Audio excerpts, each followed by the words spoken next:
আপনারা সবাই জানেন। আজকে আমরা র্যাব ৬ যশোর ক্যাম্প কর্তৃক আনুমানিক রাত ৮টা ১০ ঘটিকায় আমরা যশোর শহরের শঙ্করপুর চৌকদারপাড়া বাড়ি রোডে একটি অভিযান পরিচালনা করি। আমরা গোপন তথ্যের ভিত্তিতে জানতে পারি যে সেই জায়গায় মোহাম্মদ সাদাত হোসেন তার বাসায় একটি বিদেশি অস্ত্র রয়েছে এবং এই গোপন তথ্যের ভিত্তিতে আমরা একটা অভিযান পরিচালনা করি এবং অভিযান পরিচালনা করে আমরা একটি বিদেশি অস্ত্র উদ্ধার করতে সক্ষম হই এবং আমরা তাদের নিজ বাড়িতেই আমরা অপারেশনটা পরিচালনা করি এবং তার নিজ বাড়ি থেকে আমরা এই বিদেশি অস্ত্রটা উদ্ধার করতে সক্ষম হই।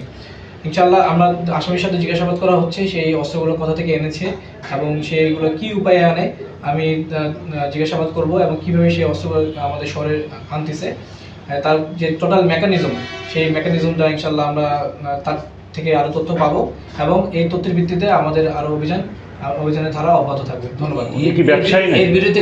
এর বিরুদ্ধে আমরা এখন পর্যন্ত যেটা জানতে পেরেছি এর বিরুদ্ধে এর আগেও একটা মামলা আছে, তাকে যশোর শহরের ডিবি পুলিশ তাকে ধরে নিয়ে গেছিল এবং টোটাল কতগুলো মামলা আছে সেই তথ্যটা আপাতত আমার কাছে নাই। তথ্যটা পেলে আমি আপনাকে জানাবো। সেই মামলাটা কি অস্ত্র মামলা? হ্যাঁ সঠিক, অস্ত্র মামলা ছিল। আচ্ছা, উনি কি অস্ত্র ব্যবসায়ী নাকি?